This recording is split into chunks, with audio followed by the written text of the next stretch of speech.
BPL, আইপিএলের জুয়া, online betting, নেশা, girlfriend, boyfriend, WhatsApp chatting, mobile chatting, যত সময় নষ্টের রাস্তা আছে প্রত্যেক সময় নষ্টের রাস্তায় ব্যস্ত আছে পীরগঞ্জের মুসলমান।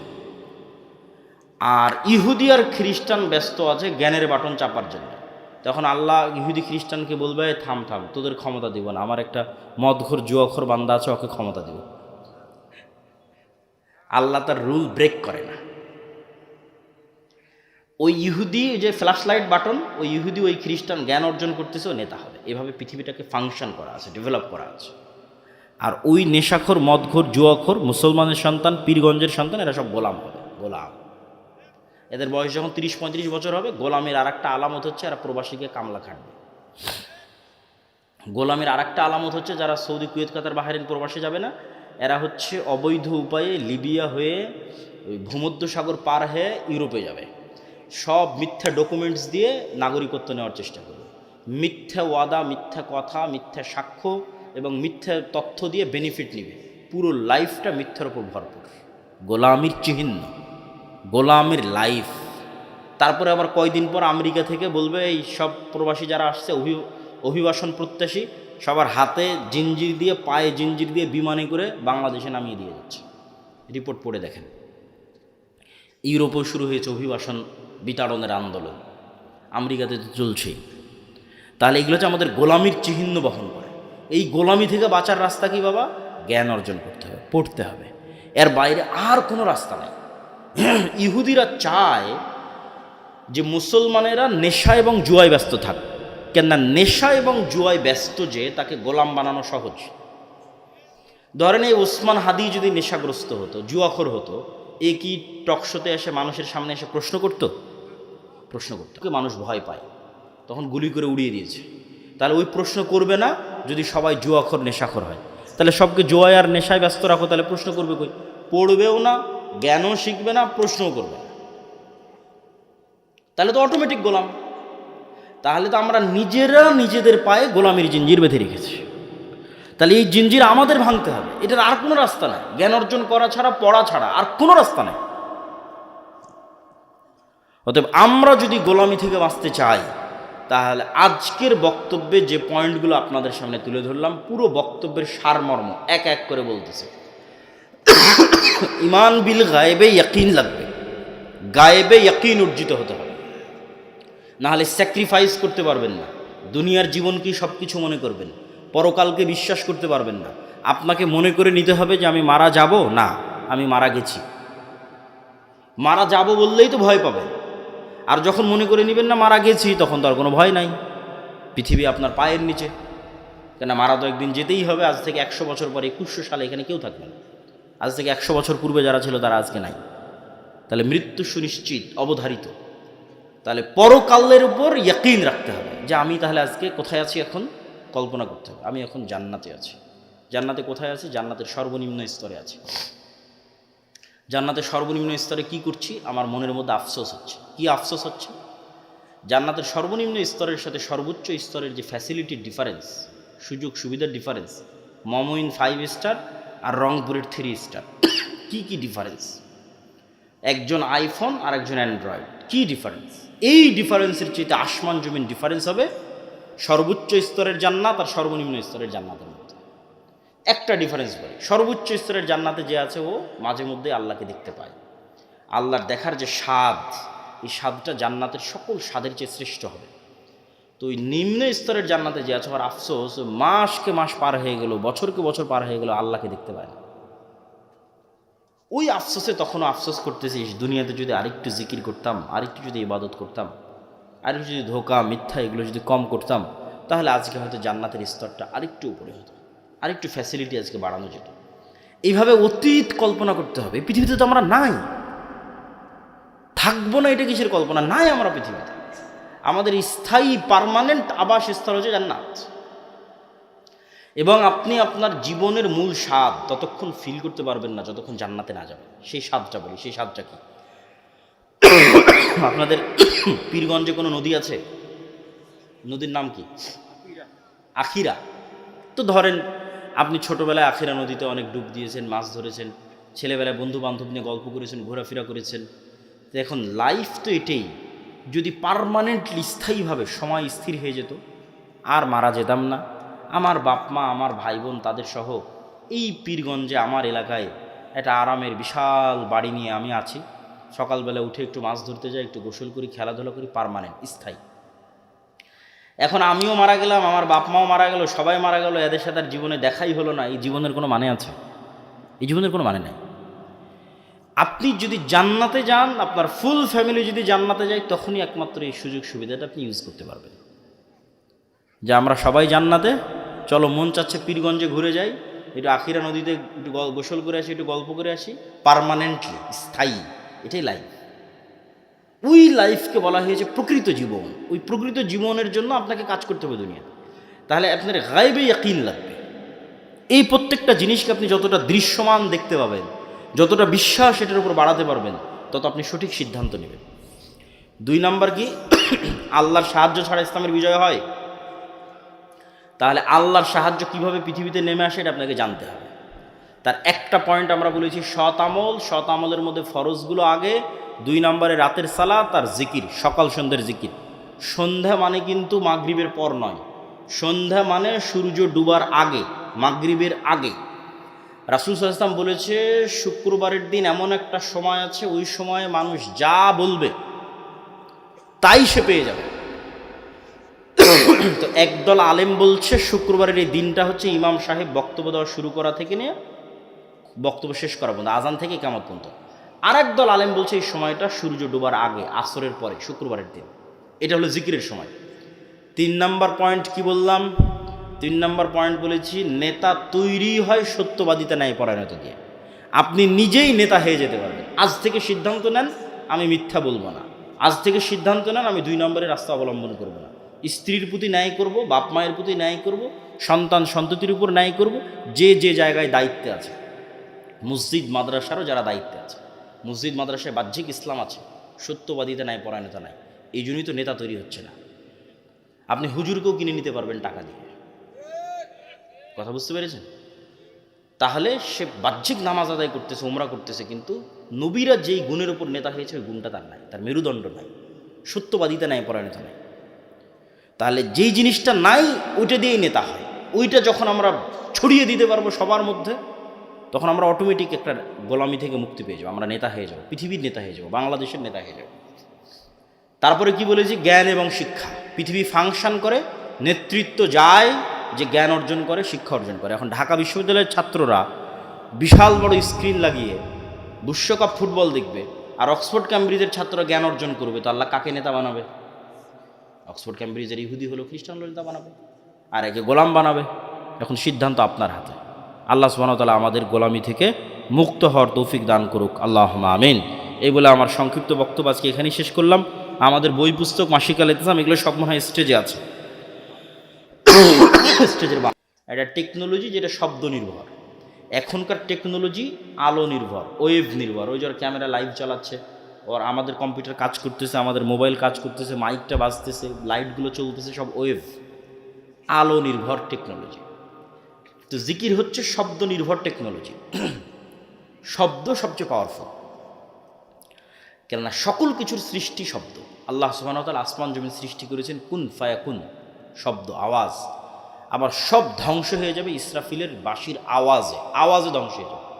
মানে আসমানকে এমন একটা সিস্টেমের উপর ডেভেলপ করা আছে যে ও ইসরাফিলের বাঁশির আওয়াজ বুঝতে পারবে, বাঁশির আওয়াজ রিসিভ করবে, রিসিভ করার মাত্র ফেটে যাবে, চৌচির হয়ে যাবে। সূর্যকে এমনভাবে সেট করা আছে ও আওয়াজ বুঝে। এরা সবাই আওয়াজ বের করে এবং আওয়াজ বুঝে। আল্লাহ কোরআনে বলছেন এটা গায়েব, আল্লাহ জানিয়েছে। এই গায়েবটা আমি আপনাকে জানাচ্ছি, আল্লাহ জানিয়েছেন কোরআনে। ইউসাব্বিহু লিল্লাহি মা ফিস সামাওয়াতি ওয়া মা ফিল আরজ। আসমান জমিন এবং তার মধ্যে যা কিছু আছে, এই মাইকও, এই পানির বোতলও, এই গায়ের জামাও, এই প্যান্ডেলও, এরা সব 24 ঘন্টা আল্লাহর তাসবিহ পাঠ করতেছে। এটা গায়েব, কেউ জানে না, আল্লাহ কোরআনে জানিয়েছে। এই গায়েবের উপর যখন আপনি ইয়াকিন রাখবেন, আপনার গোলামি থেকে মুক্তির রাস্তা শুরু হয়ে গেছে কিন্তু।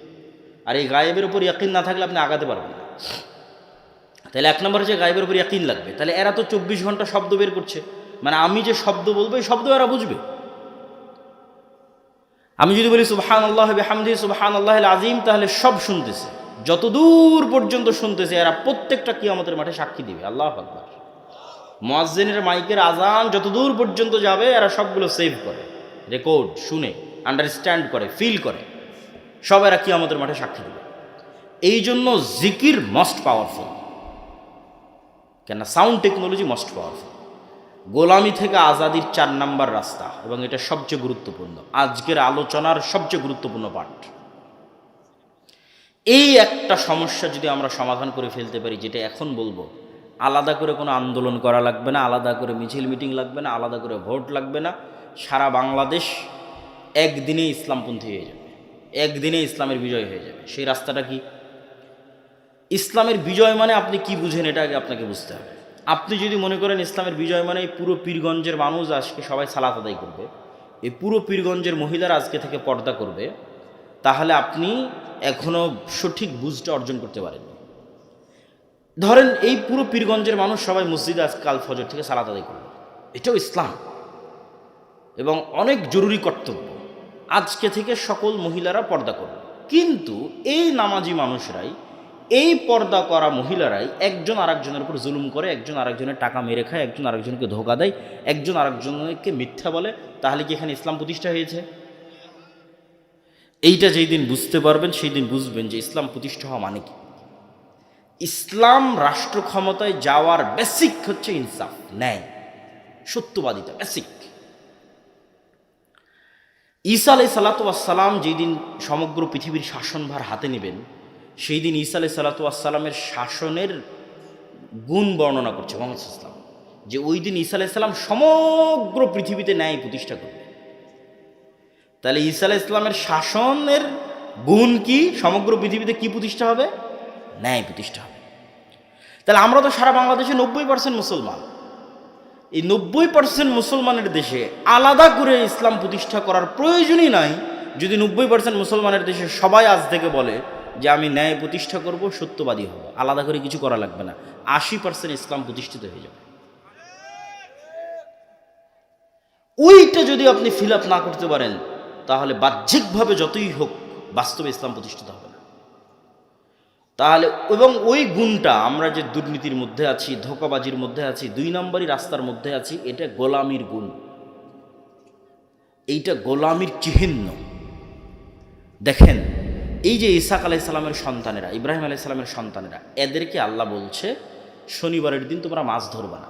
এরা কি করলো? শনিবারের দিন মাছগুলো না ধরে আটকে রেখে দিল, দিয়ে ওই মাছগুলোকে রবিবারের দিন ধরলো। কি 2 নম্বরই বুদ্ধি! তাহলে ইব্রাহিমের সন্তান এত 2 নম্বরই বুদ্ধি কেমনে শিখলো? নবীর সন্তান এত 2 নম্বরই বুদ্ধি কেমনে জানে? ওই যে ফেরাউনের যে 300 বছর গোলাম ছিল, গোলামি মে বদল জাতি হে কওমো কা জমির, আল্লামা ইকবাল বলেছে, গোলামিতে মিথ্যা বলা শিখে নিয়েছে। আপনি নিশ্চিত থাকেন আমরা মুসলমানেরা ধোঁকাবাজি, দুর্নীতি, 2 নম্বরই রাস্তা জানতাম না। ব্রিটিশদের 190 বছর গোলামি আমাদের রক্তের মধ্যে এটা ঢুকিয়ে দিয়েছে। এর দলিল আমি আপনাকে দিতে পারব, কিন্তু ওই দিকে যাচ্ছে না, সময় নষ্ট হবে। জাস্ট পয়েন্টের উপর ফোকাস থাকে যে সত্যবাদিতা, ন্যায়পরায়ণতা নেতৃত্বের বিকাশের প্রথম ভিত্তি, আর মিথ্যা, দুর্নীতি, গোলামির প্রথম ভিত্তি। তাহলে যে সত্যবাদী, ন্যায়পরায়ণ ও নেতা, যে মিথ্যুক, ধোঁকাবাজ, 2 নম্বর রাস্তা অবলম্বন করে ও গোলাম। এখন আপনি আরও আপনাকে প্র্যাকটিক্যাল উদাহরণে চলে যাই। ধরেন উসমান হাদি, গণতন্ত্রের যে কালচার, এই কালচার হচ্ছে আপনাকে মনোনয়ন আনতে গেলে, সিট ভাগাভাগি করতে গেলে, ভোটে জিততে হলে আপনাকে এর বিরুদ্ধে, ওর বিরুদ্ধে, এর পক্ষে গ্রুপিং, লবিং, লিয়াজু, টাকা পয়সার লেনদেন, অনেক কিছুর মধ্যে বাই ডিফল্ট যুক্ত হতে হয়। এটা কালচার, ডেমোক্রেসি এই কালচারের উপর প্রতিষ্ঠিত। তাহলে যখনই আপনি ওই প্রত্যেকটা জিনিসের মধ্যে ঢুকতেছেন, তখন আল্লাহর গায়েবে নেতা হওয়ার যে ফরম্যাট ঠিক করা আছে, যে মানুষটা নেতা, ওই ফরম্যাটটা হচ্ছে আপনি শতভাগ সত্যবাদী হবেন, শতভাগ ন্যায়পরায়ণ হবেন। যখনই আপনি এই ফরম্যাটের মধ্যে ঢুকে যাচ্ছেন, তখন আপনি ওখান থেকে গোলামির যে চিহ্ন, সেই চিহ্নর দিকে যাত্রা শুরু করতেছেন। তো উসমান হাদি এই জায়গায় কি করেছে? সে নিজের জায়গায় শতভাগ সৎ এবং শতভাগ ন্যায়পরায়ণ থেকে তার জ্ঞান এবং মেধা দিয়ে ভয়েস উচ্চারণ করেছে, আওয়াজ উঠিয়েছে। তাহলে এইটাই হলো নেতৃত্বের বিকাশের শর্ত। আমাদের এরকম 500 ওসমান হাদি দরকার, এরকম 1000 ওসমান হাদি দরকার, যে শতভাগ সত্যবাদী থাকবে। কোনো দল, কোনো সংগঠন, কোনো মানুষ, কোনো ব্যক্তি কোনো কিছুর প্রতি দায়বদ্ধ থাকবে। কারোর সাথে লিয়াজু মেনটেন করতে গিয়ে, লবিং মেনটেন করতে গিয়ে শতভাগ সত্য বলতে পারবে না, এই রকমের কোনো পিছু টান তার থাকবে না। জ্ঞানে থাকবে সর্বোচ্চ, যেটা লাস্ট পয়েন্টে আসবো, যে জ্ঞান। ইমান বিল গায়বে ইয়াকিন থাকবে, সৎ আমল থাকবে, রাতের সালাতে পাবান্দ, 5 ওয়াক্ত সালাতে পাবান্দ। এরকম 500টা যদি আপনি নেতা তৈরি করে দিতে পারেন, 500, তাহলে আমি এটা বাংলাদেশের ক্ষমতা অর্জনের রাস্তা বলছি না, এটা পৃথিবীর ক্ষমতা অর্জনের রাস্তা, যেটা কোরআনে দেওয়া আছে। এটা দিয়ে পৃথিবী বিজয় করা সম্ভব, সত্যবাদিতা এবং ন্যায়পরায়ণতা দিয়ে। এটা নেতা তৈরি হওয়ার রাস্তা, নেতা তৈরি হওয়ার বীজ। এখন আপনি কেমনে প্র্যাকটিক্যাল লাইফে আমার এই বক্তব্যকে ফিট করবেন যে ঠিক আছে, আজ থেকে আমরা গোলামি থেকে মুক্তি চাই। তা আবদুল্লাহ ভাই বলেছে, গোলামি থেকে মুক্তি পেতে চাইলে সত্যবাদী ন্যায়পরায়ণতার মাপকাঠিতে আসতে হবে, না হলে গোলামি থেকে মুক্তি সম্ভব নয়। তো আমি কেমনে চেক করব যে আমি গোলাম না নেতা? আপনারা যারা এখানে বসে আছেন তারা নিজে বুকে হাত দিয়ে জিজ্ঞেস করেন যে আপনার পিতার সম্পত্তিতে আপনার বোনকে ন্যায় এবং ইনসাফের সাথে ভাগ দিয়েছেন কিনা। হাসার কিছু না। যদি আপনি আপনার পিতার সম্পত্তিতে আপনার বোনকে ন্যায়ের সাথে, ইনসাফের সাথে ভাগ করে দিয়ে থাকেন, তাহলে আপনার মধ্যে নেতৃত্বের ক্রাইটেরিয়া আছে। দুনিয়ার দৃষ্টিতে না, আল্লাহ গায়েবে নেতা হওয়ার যে ক্রাইটেরিয়া নির্ধারণ করেছে, ওই ক্রাইটেরিয়ায় আপনার নেতার গুণ আছে। আর যদি আপনি ন্যায় এবং ইনসাফের সাথে বন্টন করে না থাকেন, ভালো জমিটা আপনি নিয়েছেন, নদীর ডোবা জমিটা আপনি দিয়েছেন, যেটাতে বেশিবার ফসল হয় সেটা আপনি নিয়েছেন, কম ফসল বোনকে দিয়েছেন, দেরিতে দিয়েছেন, গড়িমসি করেছেন, অথবা এখনও দেননি, নিশ্চিত থাকেন আপনিও যদি কোনো মতে এমপি মন্ত্রী হতে পারেন, গত 16 বছর তারা যা দুর্নীতি করেছে আপনি তার চেয়ে বেশি দুর্নীতি করবেন। তাহলে এই সিস্টেমে, ধরেন গণতান্ত্রিক সিস্টেমে 300 এমপি আমি নির্বাচিত করে দিলাম। এই 300 এমপি ধরেন কথার কথা, ধরেন আল্লাহ না করুক, ধরেন কথার কথাই 300 এমপি দুর্নীতিগ্রস্ত। তাহলে এই দুর্নীতিগ্রস্ত 300 এমপি আপনাদের দৃষ্টিতে নেতা, আর আল্লাহর লজিকে তারা নেতা না গোলাম? এই জিনিসটা যেই দিন বুঝবেন, ওই দিন গোলামির জিঞ্জির ভাঙা শুরু হবে। এই জিনিসটা যেদিন ফিল করবেন না, মেরুদণ্ড বিক্রি করা যাবে না। ওসি, ডিসি, এসপি, মন্ত্রী, মিনিস্টার, ভাই ক্ষমতায় যারা আসে 3 বছরের জন্য, 5 বছরের জন্য, 2 বছরের জন্য, কিন্তু আর্মিতে যে জয়েন করেছে ও তো রিটায়ার্ড না করা পর্যন্ত ওখানেই থাকবে। ওসি, ডিসি, এসপি, মন্ত্রী, মিনিস্টার যে হয়েছে, ওসি, ডিসি, এসপি, তারপরে এসিল্যান্ড, সাব রেজিস্ট্রার, রিটায়ার্ড না করা পর্যন্ত আছে। তাহলে এই যে এরা তো সব আমাদেরই জনগণ, সাধারণ জনগণ। আর এক দলকে আপনি মিথ্যুক, দুর্নীতিবাজ, উমুক দলেই তুমুক দলেই, সব তো আমরাই নিজেরাই দুর্নীতিবাজ। আমরা সাধারণ জনগণই তো দুর্নীতিগ্রস্ত। তাহলে এই OC, DC, SP, AC land, sub registrar, এদের 50% নামাজি। আমার কথাটা বুঝেন, আমার আইডিয়া যে 50% নামাজি, এদের 70% ওমরা করে, হজ করে, এদের 100% বিভিন্ন মসজিদ, মাদ্রাসা, ইসলামী সম্মেলনের সভাপতি, প্রধান অতিথি, বিশেষ অতিথি, 100%। কিন্তু ওই ওসি, ওই ডিসি, ওই এসপি, ওই এসিল্যান্ড, ওই সাব রেজিস্ট্রার যখন তার চেয়ারে বসতেছে, তখন সে আমানতের খেয়ানত করতেছে। তাহলে এখন তার মধ্যে ইমান ঢুকেছে, সে কি বুঝলো ইসলাম কি? এটাই তো আমরা বুঝাইতে পারলাম না ইসলাম কি। মুহাম্মদ সাল্লাল্লাহু আলাইহি ওয়াসাল্লামকে আল্লাহ সুবহানাহু ওয়া তাআলা নামাজ শিখালো 53 বছর বয়সে। মক্কা থেকে হিজরত করারও 2 বছর পর সালাত, সিয়াম, হজ, যাকাত শেখানো হয়েছে। বয়স তখন 53-52 বছর বয়স। তাহলে এই 13 বছর 10 বছর কি শিখালো আল্লাহ? এই 13 বছর 10 বছর প্রকৃত ইমানদার বানিয়েছে। এক কালবের মধ্যে লা ইমানা লিমান লা আমানাতা লাহু, এক কালবের মধ্যে আল্লাহর উপর ইমান, আবার মিথ্যা ধোঁকাবাজি 2 নাম্বারই থাকতে পারে না। এটা আল্লাহর নবীর হাদিস। তাহলে যে কালবে ইমান আছে, দাবি করছে, বাহ্যিক 5 ওয়াক্ত সালাত দিয়ে দেখাচ্ছে আমি মুসলমান, হজ এবং ওমরা করে দেখাচ্ছে আমি মুসলমান, কিন্তু ওর চেয়ারে যখন বসতেছে তখন ন্যায় করতে পারতেছে না, দুর্নীতি করতেছে, 2 নম্বরই রাস্তা অবলম্বন করতেছে, ধোঁকাবাজি করতেছে, মিথ্যা বলতেছে, ওয়াল্লাহে আল্লাহর কসম, আল্লাহর নবীর হাদিস অনুযায়ী সে মুনাফিক। ইজা হাদ্দাসা কাযাবা ওয়া ইজা ওয়া'দা আখলাফা ওয়া ইজা তুমিনা খানা। কথা বললে মিথ্যা বলে, ওয়াদা করলে ভঙ্গ করে, যে দায়িত্ব দেওয়া হয়েছে আমানতের খেয়ানত করে। তাহলে পুরো দেশ একদিনে 80% ইসলাম বাস্তবায়ন হয়ে যাবে। দেশের AC OC land sub registrar এরা তো কেউ হিন্দু নয়, সব তো মুসলমান, সব তো আমরাই, সব তো আপনাদের সন্তান, আপনারাই। তাহলে পুরো দেশে একদিনে 80% ইসলাম বাস্তবায়ন হয়ে যাবে যদি আমরা বলি আমার মেরুদণ্ড, আমার মেধা, আমার মাথা, আমার সিদ্ধান্ত টাকার কাছে বিক্রি করব না। 2 নম্বরই রাস্তা অবলম্বন করব না। যেটা সৎ, যেটা ন্যায়, যেটা সত্য, সেটা যদি আমার দলের বিরুদ্ধেও যায় তবুও বলবো, শেষ। সেটা যদি আমার নেতার বিরুদ্ধেও যায় তবুও বলবো। এই একটা মূল মানদণ্ডে আমাদের ভবিষ্যৎ প্রজন্মকে গড়ে তুলতে হবে। আমাদের ভবিষ্যৎ প্রজন্ম যারা বসে আছে তাদের শপথ নিতে হবে যে আমরা কিছুই না শিখতে পারি, অন্তত ওসমান হাদির কাছে এইটা অন্তত শিখি যে আমাদের মেরুদণ্ড বিক্রি করা যাবে না, পৃথিবীর যেখানেই থাকি না কেন, যে অবস্থাতেই থাকি না কেন। এটা হলো নেতা হওয়ার শর্ত, রাস্তা। 4 নম্বর পয়েন্ট, যেটা দিয়ে বক্তব্যের শেষের দিকে চলে যাব। তার আগে মধ্যেখানে একটু বিরতি নেই। সেই বিরতি হচ্ছে, আজকে আপনাদের সামনে এখানে এসেছি, এই সম্পর্কটা যদি একদিনের সম্পর্ক হয়, এই সম্পর্কের ভ্যালু নাই। সম্পর্কটা যদি স্থায়ী পার্মানেন্ট হয়, ভ্যালু আছে। পার্মানেন্ট হবে কিভাবে? ওই যে আপনার আগের বক্তা, আমার আগের বক্তা বলে গেল মক্তব। আমরা মাদ্রাসা দিয়ে 2% ছেলে মেয়েকে দিন শেখাতে পারব, আর মসজিদে মক্তব করে 100% মুসলমানের সন্তানকে দিন শেখানো যাবে। তাহলে 100% মুসলমানের সন্তানকে দিন শেখানোর একটাই রাস্তা, মসজিদে শিক্ষা ব্যবস্থা তৈরি করা, শিক্ষাকে সর্বোচ্চ গুরুত্ব দেওয়া। আপনি এই জালসা করে টাকা তুলে এসি কিনছেন, টাইলস কিনতেছেন, ওই এসি ওই টাইলস বাজারে বিক্রি করে দিয়ে মক্তবের শিক্ষকের বেতনের ব্যবস্থা করেন। আর আমরা মক্তবের সিলেবাস তৈরি করেছি, ট্রেনিং দিচ্ছি, প্রায় 700 অধিক মসজিদের মক্তবের শিক্ষক আমাদের কাছে ট্রেনিং নিয়েছে। এবার এনটিভিতে আমাদের মক্তবের উপর জাতীয় প্রতিযোগিতা রমজান মাসে আয়োজিত হতে যাচ্ছে। এটাতে কোনো খরচ নাই। আপনার ইমাম সাহেব যাবে, যাতায়াত খরচ আমাদের, থাকবে খাবে, থাকা খাওয়া খরচ আমাদের। তাকে ট্রেনিং দিয়ে আমাদের সিলেবাস বুঝিয়ে দিয়ে আপনার মসজিদে পাঠাবো, সে আপনার সন্তানকে এই দিন, এই আদর্শ, এই আকীদা, এই কোরআন শিক্ষা দেবে। এটাতে আমরা প্রজন্ম তৈরি করব। সৎ, ন্যায়পরায়ণ, আমানতদার প্রজন্ম তৈরি করাই হচ্ছে ইসলামের বিষয়। এটা আমাদের বুঝতে হবে। 2 নম্বর হচ্ছে, আমরা যে পত্রিকা মাসিক আল ইতিসাম, প্রতি মাসে আমি অন্তত 3টে লেখা লিখি মাসিক আল ইতিসাম।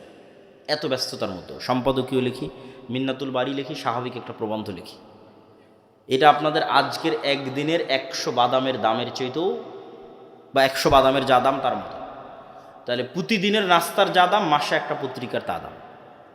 3 নম্বর, আমরা যে বইগুলো লিখি, যেমন আজকে আপনার এখানে যা আলোচনা করছি, ঈমান বিল গায়েবের উপর আমার বিস্তর আলোচনা আছে, ফেরেশতার উপর, ফেরেশতার অস্তিত্বের উপর, শয়তানের অস্তিত্বের উপর, ফেরেশতা এবং শয়তান কিভাবে কাজ করে তার উপর, রূহ এবং নফস কিভাবে কাজ করে তার উপর। এগুলো সব গায়েবের আলোচনা। এগুলো সব আল্লাহর পথে যাত্রা এই বইয়ের মধ্যে আছে। প্রত্যেক মুসলমানকে আমি মনে করি এই বইটা পড়া উচিত। প্রত্যেক মসজিদে, প্রত্যেক স্কুল, কলেজ, ইউনিভার্সিটিতে পাঠ চক্র হওয়া উচিত এই বইটার উপর। অন্তত সপ্তাহে একদিন, অন্তত 2 পৃষ্ঠা, অন্তত সপ্তাহে একদিন, অন্তত 2 পৃষ্ঠা।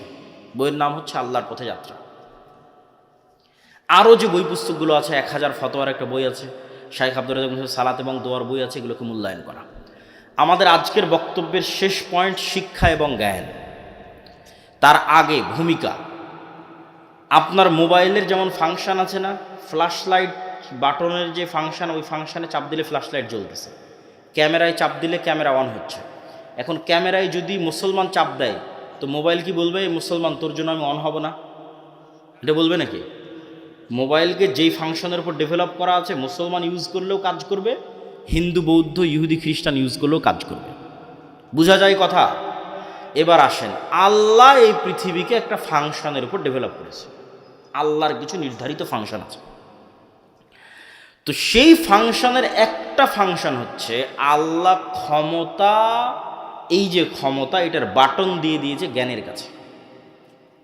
ক্ষমতা অর্জিত হবে, এটার বাটন, কোন বাটন চাপলে অর্জিত হবে? একটু বলেন না যে কোন বাটন? জ্ঞান। একটু জোরে বলেন, কোন বাটন? জ্ঞান। এখন জ্ঞানের বাটন চাপলে ক্ষমতা অর্জিত হবে, এই জ্ঞানের বাটন যদি ইহুদি চাপে, খ্রিস্টান চাপে, ক্যামব্রিজ এবং অক্সফোর্ডে বসে, আর এই পীরগঞ্জের মুসলমানের সন্তান free fire, PUBG, TikTok, YouTube, Netflix, বিড়ি, সিগারেট,